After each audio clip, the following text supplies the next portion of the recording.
ഒരു പെണ്ണ് ഏറ്റവും ലക്കിയാവുന്ന സമയം എപ്പോഴാണ് അവളുടെ ലൈഫിൽ?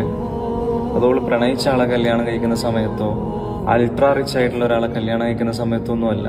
അതൊക്കെ നമ്മുടെ സമൂഹത്തിന്റെ കുറേ തെറ്റായ ധാരണകളിൽ പെട്ട ഒരു തെറ്റായ ധാരണയാണ്. മറിച്ച് ഓളെ നന്നായിട്ട് കെയർ ചെയ്യുന്ന, അവളുടെ ഇഷ്ടങ്ങൾക്ക് പ്രയോറിറ്റി കൊടുക്കുന്ന, സപ്പോർട്ട് ചെയ്യുന്ന, സങ്കടപ്പെടുത്താത്ത ഒരു പുരുഷൻ അവളുടെ ലൈഫിലേക്ക് എൻ്റർ ആവുന്ന ഒരു സമയമുണ്ടല്ലോ, ആ സമയം മുതലായിരിക്കും അവൾ ഏറ്റവും ലക്കി ആയിരിക്കുക. ഈ ജനറേഷനിലെ കുട്ടികളോടൊക്കെ എനിക്ക് പറയാനുള്ളത്, നിങ്ങളൊരു പാർട്ട്ണറെ ചൂസ് ചെയ്യുന്ന സമയത്ത് ഒരാൾ നിങ്ങളെ വന്ന് പ്രപ്പോസ് ചെയ്തു എന്നുള്ള റീസൺ ആവരുത് നിങ്ങളെ പാർട്ട്ണറെ ചൂസ് ചെയ്യാനുള്ള റീസൺ. മനസ്സിലായോ? മറിച്ച് നിങ്ങൾ ആലോചിച്ച് ഇഷ്ടപ്പെട്ട് കൺവിൻസ്ഡ് ആയതിനു ശേഷം മാത്രം എന്ത് ചെയ്യുക, ഒരാളെ പിക്ക് ചെയ്യുക. അതല്ലാന്നുണ്ടെങ്കിൽ നമ്മൾ ഈ സോഷ്യൽ മീഡിയയിലൊക്കെ കാണുന്ന പോലെ കുറേ വയലൻസ് ആയിരിക്കും നിങ്ങളുടെ ലൈഫ്.